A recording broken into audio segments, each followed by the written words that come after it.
EVS में आज हमारा टॉपिक है लद्दाख। चलिए आज हम लोग लद्दाख से क्वेश्चन जो भी पूछाता है CPT के एग्जाम में उसको सॉल्व करेंगे। और हमारे चैनल को सब्सक्राइब नहीं किए तो सब्सक्राइब करके रखें ताकि आने वाला जो भी क्लास है वो आपको मिल सके। चलिए शुरू करते हैं आज के टॉपिक का क्वेश्चन। लद्दाख से आज हमारा फर्स्ट क्वेश्चन है लद्दाख लद्दाख किस केंद्र शासित प्रदेश का नाम है? क्या है? लद्दाख किस केंद्र शासित प्रदेश का नाम है? ए में है जम्मू कश्मीर, बी में है लद्दाख, सी में है हिमाचल प्रदेश, डी में है उत्तराखंड। तो लद्दाख लद्दाख केंद्र शासित प्रदेश है, तो लद्दाख का आंसर हो जाएगा लद्दाख ही केंद्र शासित प्रदेश है। क्वेश्चन नंबर 1 का आंसर हो जाएगा बी। चलिए अब चलते हैं क्वेश्चन नंबर 2 की तरफ। क्वेश्चन नंबर 2 में है लद्दाख को किस नाम से जाना जाता है? क्वेश्चन नंबर 2 में लद्दाख को किस नाम से जाना जाता है? ए में है भारत का दक्षिणी द्वार, बी में ऊंचे दर्रों की भूमि, सी में 5 नदियों की भूमि, डी में रेगिस्तान की भूमि। तो क्वेश्चन नंबर 2 का आंसर हो जाएगा लद्दाख को किस नाम से जाना जाता है? लद्दाख को जाना जाता है ऊंचे दर्रों की भूमि से। क्वेश्चन नंबर 2 का आंसर हो जाएगा बी। क्या हो जाएगा? ऊंचे दर्रों की भूमि। चलिए हम चलते हैं क्वेश्चन नंबर 3 की तरफ। क्वेश्चन नंबर 3 में है लद्दाख की राजधानी क्या है? क्या पूछा गया है? लद्दाख की राजधानी क्या है? ए में है कारगिल। नहीं, लद्दाख की राजधानी कारगिल नहीं है। क्या है? कारगिल, कारगिल भी नहीं है। सी में है श्रीनगर, श्रीनगर भी नहीं है लद्दाख की राजधानी। डी में है जम्मू कश्मीर, जम्मू कश्मीर भी नहीं है। तो बच गया क्या हमारा? लेह। लद्दाख की राजधानी है लेह। क्वेश्चन नंबर 3 का आंसर हो जाएगा बी। चलिए हम चलते हैं क्वेश्चन नंबर 4 की तरफ। क्वेश्चन नंबर 4 में है लद्दाख में मुख्य रूप से कौन सा मरुस्थल पाया जाता है? क्या है? लद्दाख में मुख्य रूप से कौन सा मरुस्थल पाया जाता है? ए में है थार मरुस्थल, थार मरुस्थल भी नहीं होगा। बी में है शीत मरुस्थल, सी में है तटीय मरुस्थल, तटीय मरुस्थल भी नहीं होगा। डी में है चट्टानी मरुस्थल, चट्टानी मरुस्थल भी नहीं होगा। तो हमारा आंसर हो जाएगा शीत मरुस्थल। क्या बताता है? लद्दाख में कौन सी मरुस्थल पाई जाती है? शीत मरुस्थल पाई जाती है। क्वेश्चन नंबर 4 का आंसर हो जाएगा बी, शीत मरुस्थल। चलिए अब चलते हैं क्वेश्चन नंबर 5 की तरफ। 5 में क्या है? 5 में है लद्दाख में बहने वाली प्रमुख नदी कौन सी है? यहाँ प्रमुख नदी पूछा गया है। लद्दाख में बहने वाली प्रमुख नदी कौन सी है? ए में है गंगा, गंगा भी नहीं प्रमुख नदी। बी में यमुना, यमुना भी नहीं है। सी में सिंधु, डी में गोदावरी, गोदावरी भी नहीं है। तो हमारा हो जाएगा आंसर सी। क्या? सिंधु नदी है। क्या है? सिंधु नदी है। लद्दाख में बहने वाली प्रमुख नदी कौन सी है? सिंधु नदी है। क्वेश्चन नंबर 5 का आंसर हो जाएगा सी। चलिए हम चलते हैं क्वेश्चन नंबर 6 की तरफ। 6 में है लद्दाख में पाए जाने वाले प्रसिद्ध जानवरों में कौन सा शामिल है? प्रसिद्ध जानवरों शामिल कौन सा है? शेर, शेर भी नहीं होगा। बी में हिम तेंदुआ, सी में है हाथी, हाथी भी नहीं हो। डी में है बाघ, बाघ भी नहीं हो। हमारा आंसर हो जाएगा हिम तेंदुआ। लद्दाख में पाए जाने वाले प्रसिद्ध जानवर है हिम तेंदुआ। क्या है? हिम तेंदुआ। क्वेश्चन नंबर 6 का आंसर हो जाएगा बी। चलिए हम चलते हैं क्वेश्चन नंबर 7 की तरफ। 7 में क्या है? 7 में लद्दाख का प्रसिद्ध झील कौन सा है? क्या लद्दाख का प्रसिद्ध झील कौन सा है? ए में है चिल्का झील, बी में है सांभर झील, सी में है पेंगोंग झील, डी में है वेमनाड झील। तो चिल्का झील भी नहीं होगा, सांभर झील भी नहीं होगा और वेमनाड झील भी नहीं होगा। तो हमारा आंसर हो जाएगा पेंगोंग झील। क्या होगा? पेंगोंग झील है। प्रसिद्ध झील लद्दाख का कौन सा है? पेंगोंग झील है। तो क्वेश्चन नंबर 7 का आंसर हो जाएगा सी। चलिए अब चलते हैं क्वेश्चन नंबर 8 की तरफ। क्वेश्चन नंबर 8 में है लद्दाख की जलवायु कैसी होती है? यहाँ जलवायु पूछा गया है।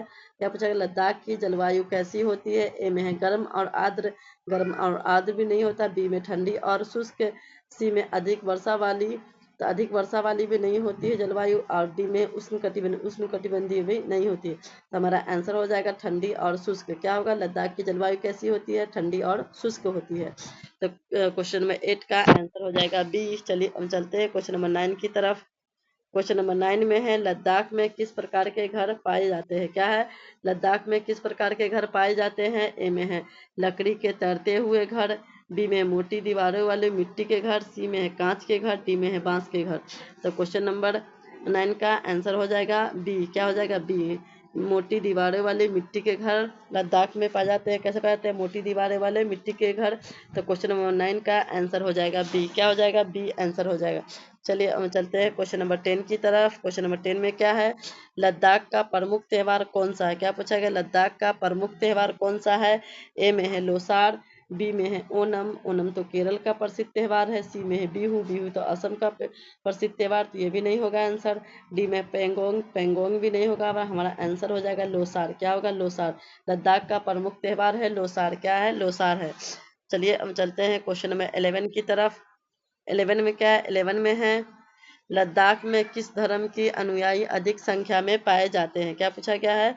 लद्दाख में किस प्रकार के अनुयायी अधिक संख्या में पाए जाते हैं? ए में है बौद्ध धर्म, बी में है जैन धर्म, जैन धर्म भी नहीं होगा, सी में है सिख धर्म, सिख धर्म भी नहीं होगा, डी में पारसी धर्म, पारसी धर्म नहीं है। तो धर्म के अनुयायी पाई जाती है तो वो पाई जाती है बौद्ध धर्म के। तो क्वेश्चन नंबर 11 का आंसर हो जाएगा ए। क्या होगा? ए आंसर हो जाएगा।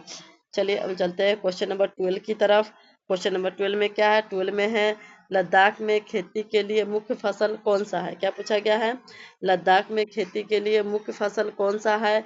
ए में है चावल, चावल भी नहीं होगा मुख्य फसल, बी में गेहूं और जौ, सी में है गन्ना, गन्ना भी नहीं होगा, डी में कपास, कपास भी नहीं। तो हमारा आंसर क्या हो जाएगा? हमारा आंसर हो जाएगा बी, गेहूं और जौ मुख्य फसल है लद्दाख का। क्या है? गेहूं और जौ है। चलिए हम चलते हैं क्वेश्चन नंबर 13 की तरफ। क्वेश्चन नंबर 13 का आंसर क्या है? 13 में हो जाएगा लद्दाख में पानी की कमी को पूरा करने के लिए किसका उपयोग किया जाता है? क्या है? लद्दाख में पानी की कमी को पूरा करने के लिए किसका उपयोग किया जाता है? ए में नहरें और ग्लेशियर का पानी, बी में समुद्री पानी, सी में वर्षा जल ही, डी में है कुएं। तो क्वेश्चन नंबर 13 का आंसर हो जाएगा नहरें और ग्लेशियर का पानी। पानी क्या होगा हमारा आंसर? लद्दाख के पानी की कमी कैसे पूरा किया जाता है? नहरें और ग्लेशियर के पानी से। तो क्वेश्चन नंबर 13 का आंसर हो जाएगा ए। चलिए अब चलते हैं क्वेश्चन नंबर 14 की तरफ। 14 में क्या है? 14 में है लद्दाख में प्रसिद्ध बौद्ध मठों को क्या कहा जाता है? क्या पूछा गया है? प्रसिद्ध बौद्ध मठों को क्या कहा जाता है? मंदिर, मंदिर भी नहीं कहा जाता है, बी में है गोम्पा, सी में है मस्जिद, मस्जिद भी नहीं, डी में गुरुद्वारा, गुरुद्वारा भी नहीं।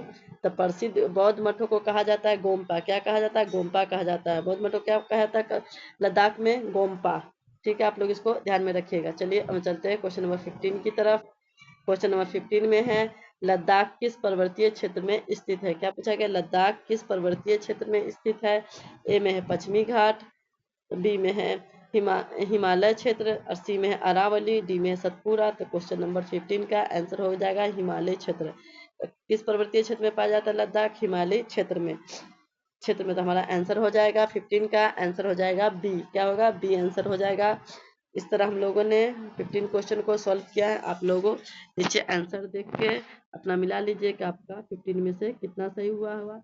शाम के समय लद्दाख से एक और क्लास होगा और फिर उसके बाद CDP का क्लास होगा। अगर आप लोगों ने चैनल को सब्सक्राइब नहीं किया तो सब्सक्राइब करके रखिए ताकि आने वाला जो भी क्लास है वो आपको मिल सके। फिर हम मिलते हैं नेक्स्ट क्लास में नेक्स्ट टॉपिक के साथ।